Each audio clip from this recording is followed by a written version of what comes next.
Greetings to everyone listening to REGIOCAST, a series dedicated to those interested in regionalism and regional cultures. My name is Tomasz Skowron and I invite you for another episode. This time we will be talking about Silesia and Moravia, both, and regionalism in Czech Republic. So today I have a pleasure to host two guests from Moravian-Silesian region in Czech Republic. That is Ester Weimerová, President, and Vilém Honysz, Vice President of MSTAN in Moravian-Silesian region of Association Mladí, starostové a nezávislí. This is a youth organization of a political party STAN that is currently part of the governing coalition in Czech Republic. Welcome Ester, welcome Vilém. Hello. Hello, thank you for inviting us. It's a pleasure. So on STAN websites, I can find a list of principles of the party which are shared by youth organization, amongst which there is European society, freedom, decentralization, and self-governments, so principles of regionalism pretty much. But before we jump into more details about politics and the region itself, I'd like to ask you a bit of a personal question. So starting with Ester, how long are you in MSTAN and what made you choose this organization, not one of the others? I'm pretty sure Anno's youth was quite tempting, wasn't it? I joined, I don't know whether to translate it into English, like Young Mayors and Independents. I joined this organization 5 years ago. There was a call by this organization, Million Moments for Democracy, which demonstrated against Babiš. And there was a call for democratically minded people to join political parties. And I decided to try it. I basically joined STAN and also the youth organization MSTAN. And it was nice. It worked out. Was there any other criteria that you took into consideration when choosing MSTAN or STAN in general, rather than, I don't know, ODS or other parties, the democratical ones? Yes, definitely. I read the programs quite carefully and I became interested in STAN when I read about the emphasis on the regions.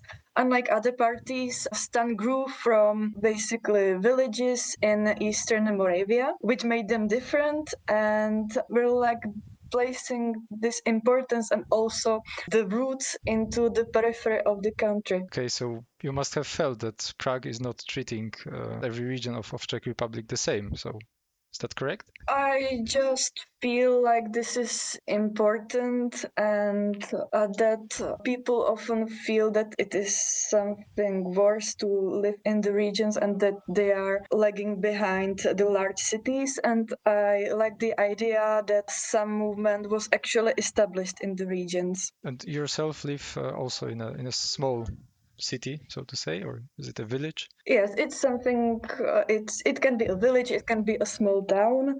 There are large cities in the Moravian-Silesian region, so it is considered a village, but in other regions with smaller cities, it would be a town. I see. And Vilém, how was it with you? Why did you join MSTAN? I'm part of MSTAN or of STAN with a shorter time that Ester. I joined on 17th of November 2020. Officially, I asked, but it took us a few more days to accept me. My motivation was I actually liked what STAN did in the time when I joined, when I became a member, and since I study and work in the field of spatial planning and regional cohesion and regional development, STAN's program or agenda was the closest to me. It was closer than the other political parties or movements which are in the political scene of Czechia nowadays. So that was my most motivation, that I saw that it's not just a party which is in the parliament or senate, but they are active in the local level mostly from all the parties, that they are the closest to the voters, not the voters, but to everyone, to all the citizens. That was my main motivation to join STAN and MSTAN in the same time. Perfect. So it sounds that your motives were similar for both of you. Comparing the situation in Poland and in Czech Republic, I can see a lot of similarities. Both of the countries have some issues with centralization, the central government, unfair treatment of the regions. But we can also see that both countries face polarization of society. So we have pretty much two choices. Either it's democratic parties or it's some parties that have authoritarian temptations. And in Poland, it can be seen on the layer of people who live in small towns and the people who live in larger towns, people who are progressive, people who are less conservative. And that's the situation in Poland. I believe in Czech Republic it's similar. First, let me ask you this question. So, Vilém, do you feel that the capital of Czech Republic is treating the regions fairly? I think in most countries it's the same situation as you described in Poland, that there is some rivalry between the residents of the government structure in the capital and other regions and cities. I don't think it's that strong. Nowadays, there are still many prejudgments against our region, of the Moravian-Silesian region, that people think it's so far from Prague, so we are different in many cases. But also there are so many good examples that we've done in our region, and recently some of the gaps have been erased and our region has been shown in a better light in the recent time, and it's certainly been largely contributed by the influx of funds for transformation, which also comes from the government, from Prague, let's say, from the capital. And also it helped a lot that there are so many activities or so many events that happen in Ostrava or in other towns in our region. Let's mention some music festivals or some sport events, like some championships as well. So I think it really helps us to have, so that other people from other regions and mostly from capital, from Prague, look at us in a better light, and that also some investments come there and also they are listening to our voices. So I think it's becoming better now, but I can see the biggest issue that we don't have any public authority which is based in our city.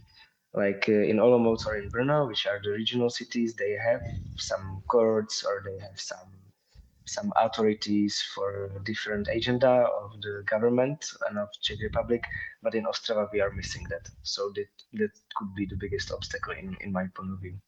I see. Esther, if you would mind following up on this one. I made a bit of a hypothesis earlier. That hypothesis would be that centralization polarizes the society. Do you find it true, or would you argue with that statement? I would say there is something about it because it has a psychological effect. People might think that centralization is effective, but the further the center of the power is, the more people feel that the large cities don't really understand them. And especially if their self-esteem is already low, they prefer and listen to those who appear to say aloud what they actually think, and these are often the populist parties, unfortunately. Then they identify with these groups and they isolate themselves within echo chambers in which they are satisfied. Populists often misuse this feeling that the centers don't understand them and that they don't know how their lives look. I think that it has this potential, which is related to people's psychology. So maybe let me ask you another follow-up question. Do you think that you as Stan and M-Stan, are you a tough competition for ANO and the populists? Because, I mean, you're trying to address the needs of those poorer regions, right? Those peripheral regions. Do you think ANO should have some fear towards you, that you might take their votes? Or how is it? I think they should be afraid because Babiš's rhetoric basically is that he understands the people's need and they can turn to him with everything that they need. But at the same time, this is also what mayors and independents do. They are just not being populist. They are the mayors. They are closer to the people. They are not just in the national power structures. They are also in the villages and in the towns.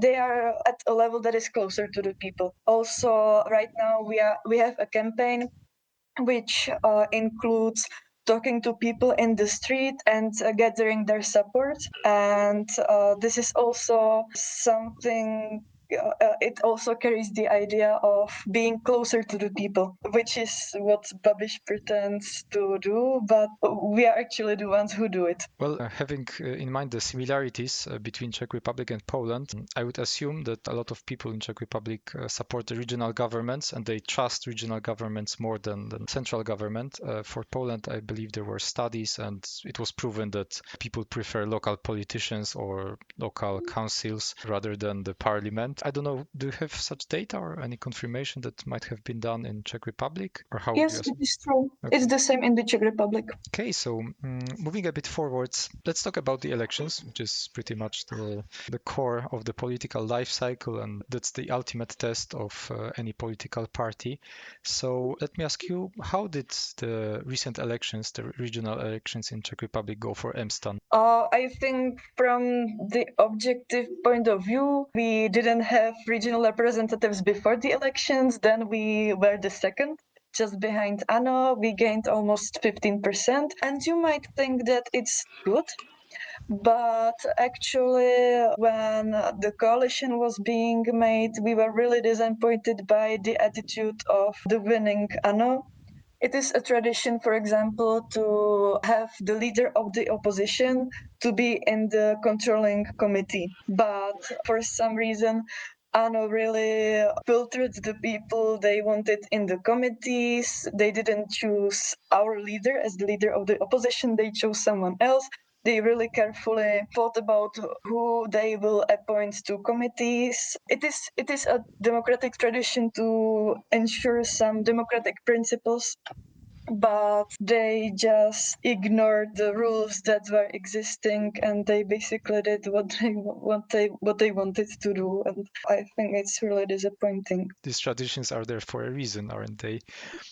But still, I would say that 15% and being second, it's still a success. Sounds very good. I'm assuming that you made a really good campaign and you reached to the people. Vilém, a question to you. Could you briefly describe how the campaign went? What did you focus on? Was there any particular points that you addressed towards the youth? I'll just go back to the question, the previous one.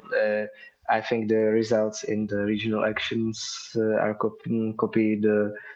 How is it now? The preferences. I checked some forecasts for the political parties in Czechia. One of them is from 17th of January, so quite new, from Median, and it shows us as the second biggest party when we consider the voters who would be voting for us. We have 13%, despite I'm not 33%. The result of being the second is quite good, and also the other ones from NMS, from STEM or Cantor show almost the same. So we are quite strong party, and I hope it will remain the same. Also, it's connected to our campaign. We were also nowadays, but also during the regional elections, we were a lot in the streets. We were talking with the people. We were also active in the social media because so many of the political life and issues and also daily life moved from streets to some virtual space. So we also didn't forget about this one. And also we were focusing on youth. That was our main topic, and also not only of MSTAN, Mladí starostové, but also from STAN, from starostové a nezávislí. So they also didn't forget that there are youth voters in Czechia, or maybe also first voters in these elections. So we also focused on them. We were asking them what are their issues.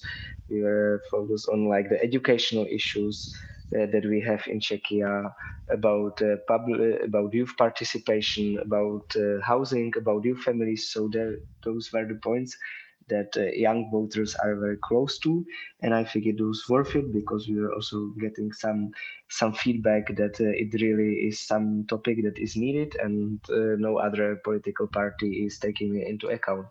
I also usually I'm promoting some sustainable living and means of transport and development of cities, and also from my circle or from people I know, I also heard that there are some other people who are voting us just because of those topics that we are bringing to the public. Those topics are not that oftenly promoted in the political life. So I think we were trying to attract the young people with some topics that are relevant for them, and now it brings some results also in the national sphere, in the national political level. For example, PhD students have now much better conditions than before, and it was also because of that so many young people were pointing on it. It is the problem, so we didn't ignore their voices. It was mainly how the campaign works, that we are not just getting some feedback from the people, but we are trying to search some ways how to deal with that. It's just not staying somewhere written in the paper, but there are people that they are really doing as much as possible to do something with those ideas from the people. So I think that was the strongest point of our campaign.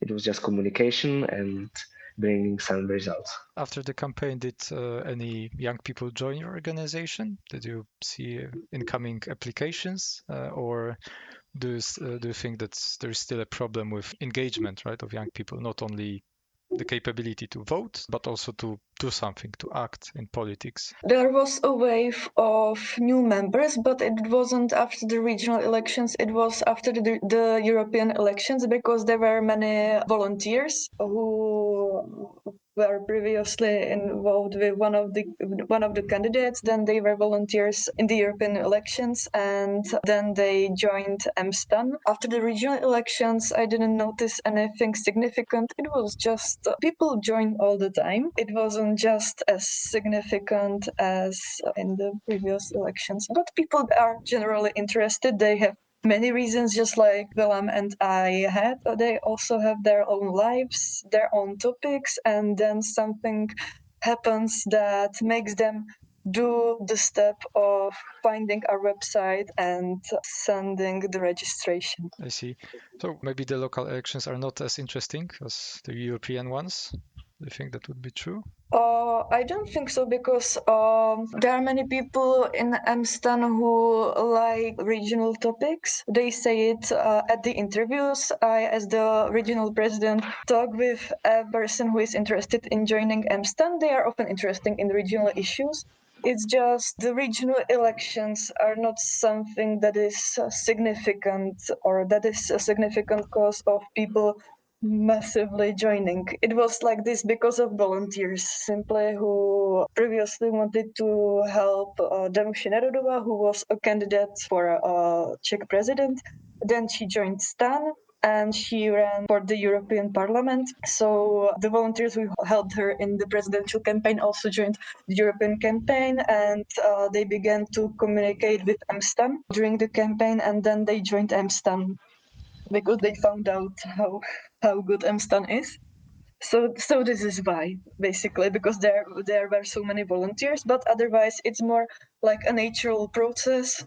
People listen to podcasts, they are interested in books, and then at some point something happens and they decide to join MSTAN. Well, this something, I believe it must be the decentralization, and that you care about these regional issues. As a final question, I would like to ask you, what is your offer for the youth in upcoming years or months? Do you have any interesting projects that are coming? Where are the listeners from? I guess both Czech Republic and Poland. I hope REGIOCAST will become, international. Okay, great. If you're from Poland, then I'm looking forward to further cooperation with REGIOS. Our main project is about regional, but at the same time international public transportation, trains between towns and cities in the Czech Republic and Poland, but they are close to the border, so these connections. But at the same time, it's also about informal events like trips. So we are going to visit Frýdek Místek and other towns. So you can definitely join REGIOS and come with us on these trips and join this project.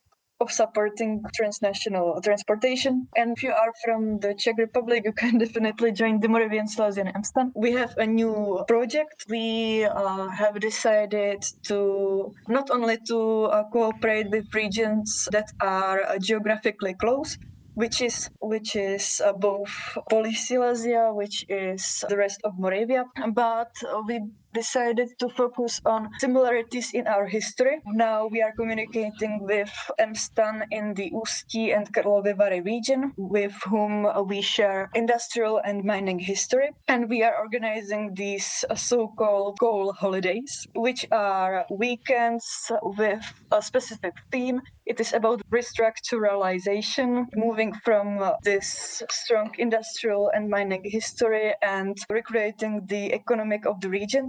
I think it has been very successful in the Moravian-Silesian region, to a large part thanks to the leader of the Moravian-Silesian region, Ivo Vondrak. We would like to pass the message of how this restructuralization can be successful to the Ústí and Karlovy Vary region. So there will be debates, there will be trips with the idea of using what is interesting about this industrial history and visiting some interesting places, some interesting projects, and finding value in this history, which is also actually interesting. Ostrava and the area related to industrial history is the most visited place in the Czech Republic, just after Prague and its historical sites. So people are actually interested in industrial history. It is something different and new, and I think it's also cool. So it is good to make people believe that they can be proud of this history. It is something that we share with the Ústí and Karlovy Vary region, and I think it would be very nice for them to see it live. That sounds really good. To be honest, I would also prefer to go to Ostrava rather than Prague. I prefer it a lot. I think that sounds really, really good. I hope that you'll get a lot of participants and a lot of engagements in that project. So thank you very much for this conversation, for this discussion. I hope that we'll meet soon again. And maybe in future we'll have another REGIOCAST. So thank you very much. Thank you. Thank you.